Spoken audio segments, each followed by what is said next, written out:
Good evening. The Anglican Diocese of British Columbia is a church in crisis. A decline in membership and the dwindling financial support that has resulted is forcing the diocese to close 19 churches up and down Vancouver Island and on the Gulf Islands.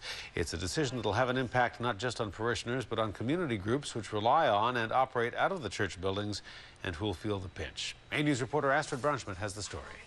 Children play happily at Cordova Bay Preschool, but little do they know the future of their school is uncertain.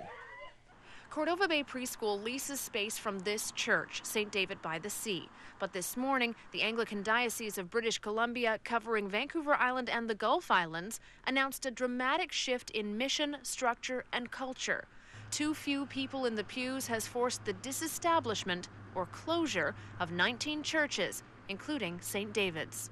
When that mission is being looked at from the perspective of a congregation receiving 45 members on a Sunday and worrying about whether the hydro bill can be paid, the outreach and mission of the church isn't particularly being focused on.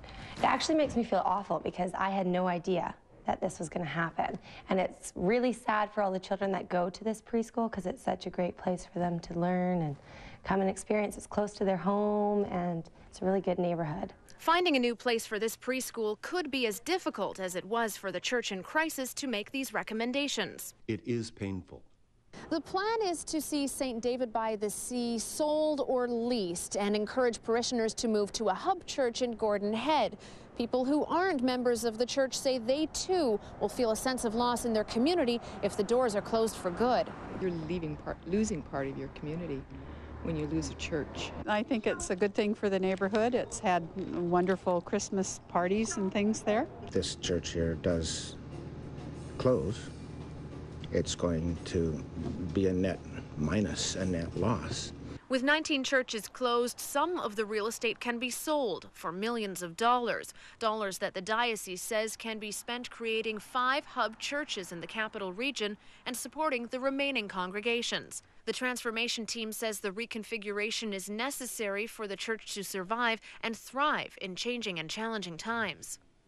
We live in a post-Christian era now, and they're not coming through our doors in sufficient numbers.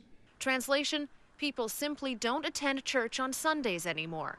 Just 50 people regularly worship at St. David's. In all, up to 2,000 parishioners will be affected by the mass streamlining.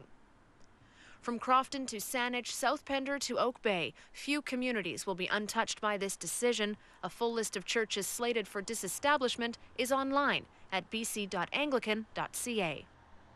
Astrid joins us now with more on the story. An unsettling time for parishioners, to be sure. Astrid, how soon may they see these changes taking place? Well, you know, within the next few weeks, we'll actually get some indication of which way the church is moving. The recommendations will go before Synod in March. If approved, the changes will be made over the next 18 months, and that includes the creation of 5 hub churches and potentially a community conference center as well.